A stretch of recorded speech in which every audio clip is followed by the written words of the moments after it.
The art style in JoJo is definitely one that stands out from the rest. There ain't nothing else like it. You see, everything from its eccentric designs to its flamboyant poses captivate and contribute to the story being told. The anatomy of each character and their stand, the composition of every single scene, there's a lot to take in when breaking down this bizarre art style.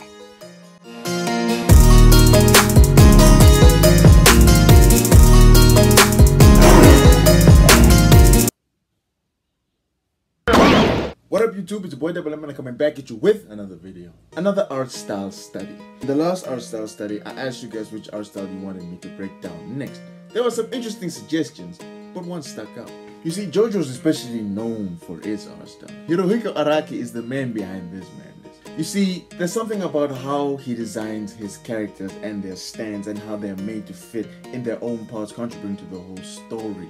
Araki's art style has a lot of references inside them to the things he likes, from popular music to the culture of fashion. Especially fashion, the drip is unmatched. And look, I don't care what you say about JoJo. The slack on JoJo and his fandom sometimes can be crazy sometimes. It's a great story and a capturing sense of style. Just be careful of whoever's around you when you watch it, you know. If you know, you know. No, you're gay! He's gay! Disclaimer, it's all jokes, I don't mean any offense. JoJo's Bizarre Adventure. This is an anime that has been around for a while, with an art style that has evolved over the years. This evolution is especially seen in the manga, and the anime makes sure to show that evolution. Starting with part 1, in both manga and the anime, there's a clear difference between the two. Like, if I hadn't known nothing, I would look at you crazy if you told me this is both the same part from the same artist.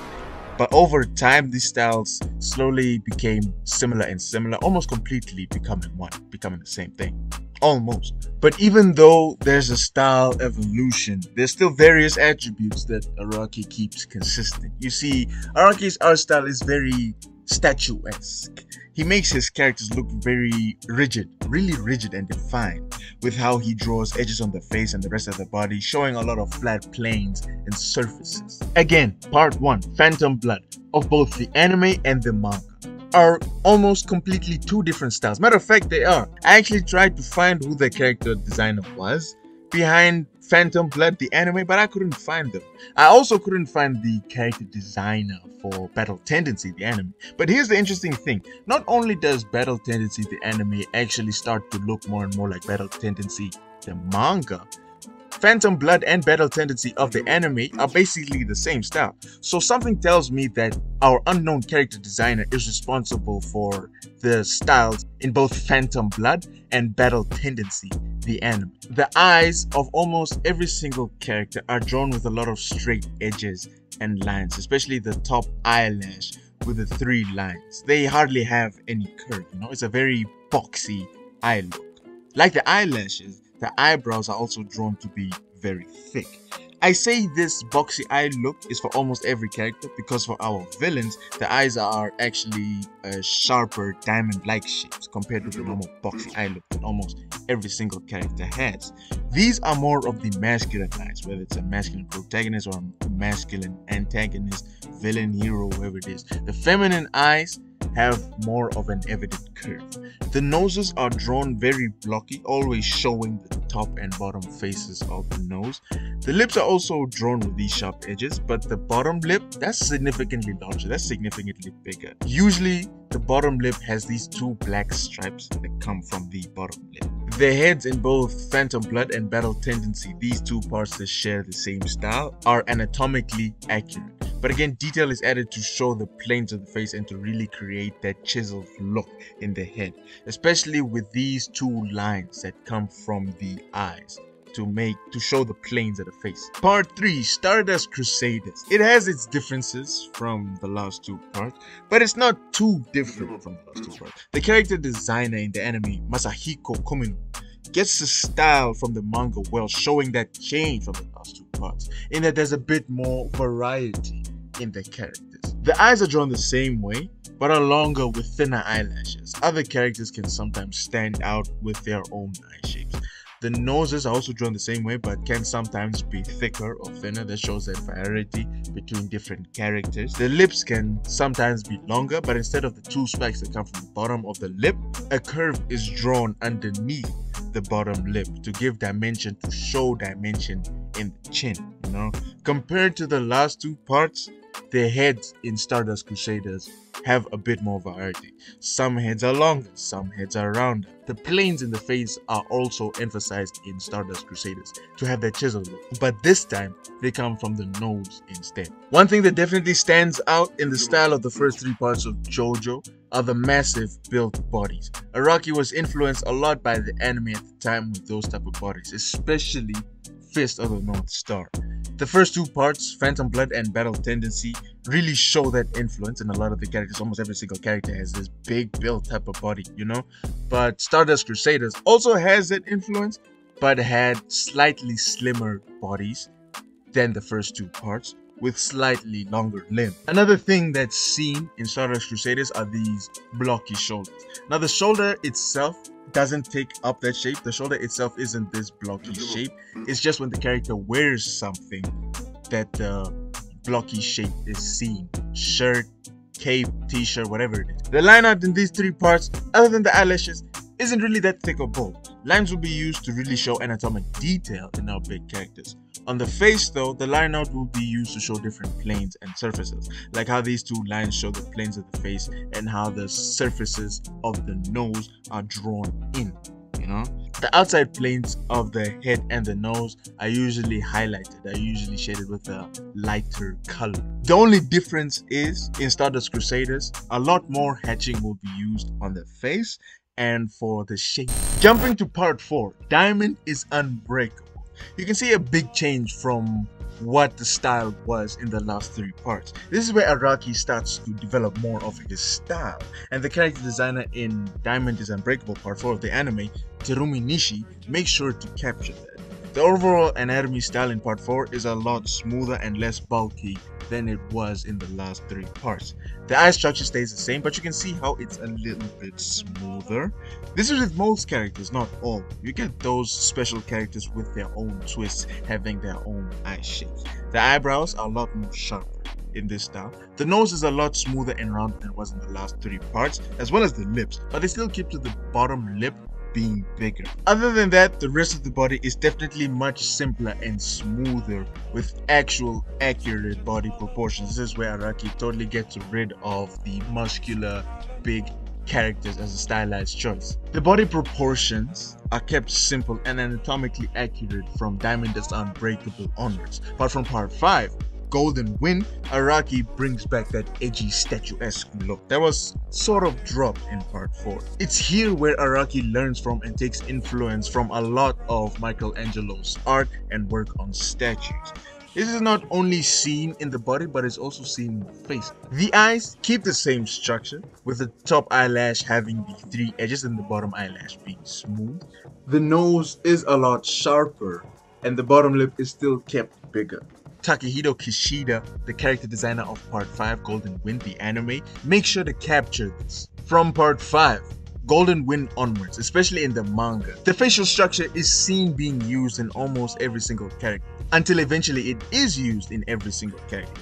Things have changed in the manga. Araki is out here doing something different. The eye is actually closer to what an actual eye looks like, with the top eyelash having two lines, two edges, and the bottom eyelash being a bit smoother. The nose is a blockier version of what we see in Part 5, really making sure to show the top plane, the top face of the nose. And the lips are still fairly round, having the bottom lip bigger.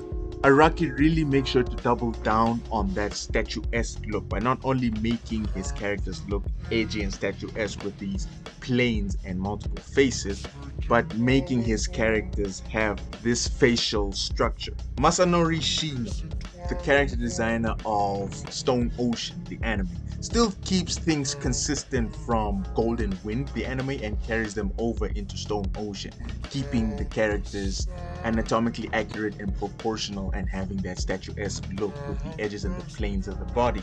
But what he does take from Araki, that Araki does now in the manga, is that eye shape, that eye structure. This is what makes many people say that Araki has the same face syndrome, a truly deadly disease. But what you guys don't know is he's actually doing this on purpose. You see, this is a stylistic choice that he's made to make his characters have that model look.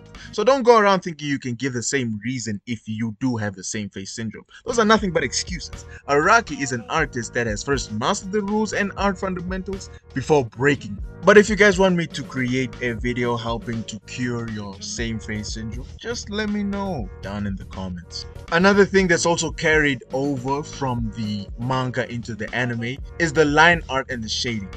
Even with a softer style in part 4, bolder line art is used with a little use of hatching for some edges and planes, especially on the nose in Diamond is Unbreakable in the anime. Both Golden Wind and Stone Ocean are closer to what Araki does in the manga, having core blacks and hatching and a lot of it for the shadows. Line art and hatching are used to detail the edges and create that statuesque look. But Golden Wind, the anime, is shown to have a lot more core blacks used in the shadow. The way colors are used in this art style definitely makes the art style stand out, makes the art style bizarre. You see what I did there? No. The colors used are very bright and saturated, really making this a bold art style, even making the colored manga panels really stand out. Like the statuesque look in the art style, the color use is definitely an attribute that stayed constant throughout the whole evolution, especially Jonathan's open. Colors that just, give you energy, The way the colors are used to really make this art stand out, the way the anatomy is structured to really give that statuesque look in the body and in the face, and the way the line art and hatching techniques are used to shade the surfaces of these statuesque characters are things that, when put together, really make this a bizarre art style. When it comes to the attributes that are kept constant in this art style that has evolved over time, one thing that's definitely kept constant but also has its own sense of evolution in a way are the gesture poses. These are the type of poses that defy physics.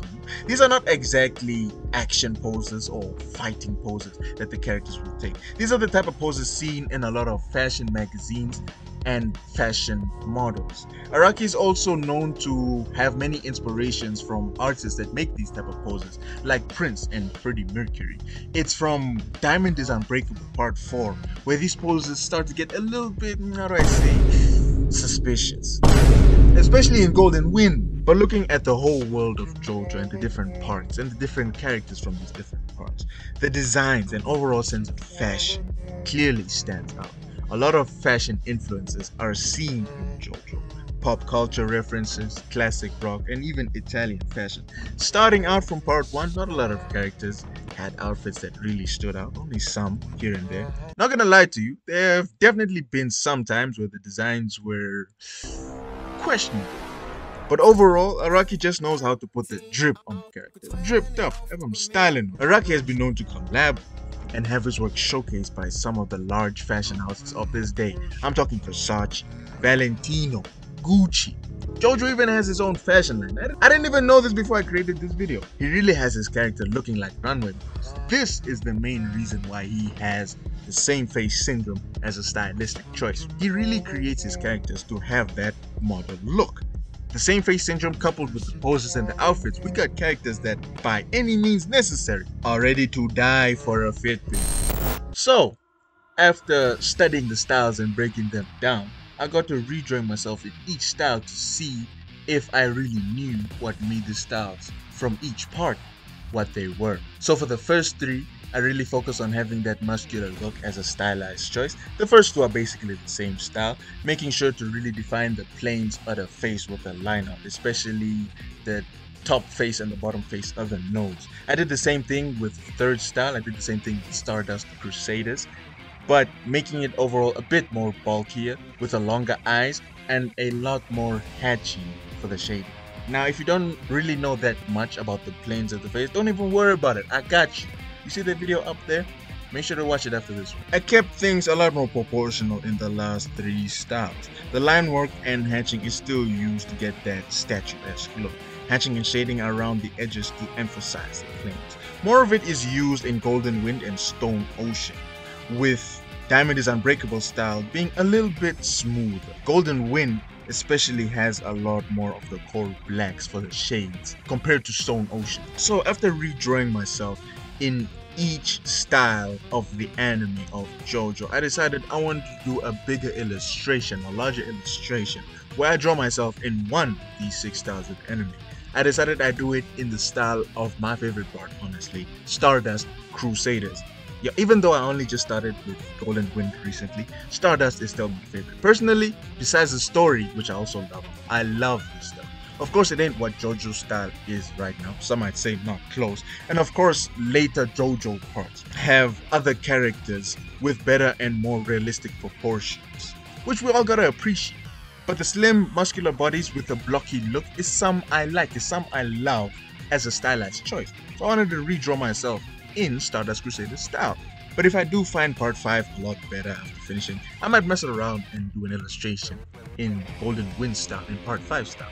Let me know if that's something you guys want to see down in the comments. I thought to myself, let me put on a blue Japanese school uniform type thing. Keeping the mask. The mask is trade. I even created my own stand. You know, I tried designing and creating it the way it would be in part 3, using other stands as references and adding a little twist of my own. I even named it like how stands are named in JoJo. Thing is though, the stands in part 3 are named after tarot cards. It's only a few characters like Vanilla Ice and Dio stands, Sawaru, and characters from Diamond is Unbreakable onwards that have that musical reference. But I decided to also name my stand after a song. I was thinking something like Ayobu's Tiger. What you think? No? Okay. But yeah, let me know what you guys think down in the comments. While you're down there, make sure to drop a like if you've enjoyed the video, and if you have not, hit the subscribe button so you become part of the Double Empire. We're trying to get to 2K, so I really appreciate it if you tell your friends, your family, your dog, let's become part of the Double Empire. If there's an art style you guys want me to break down in a video like this one, let me know down in the comments, and make sure to watch my other breakdown, my other art style breakdown on Jujutsu Kaisen. God bless, and until next time, Double M.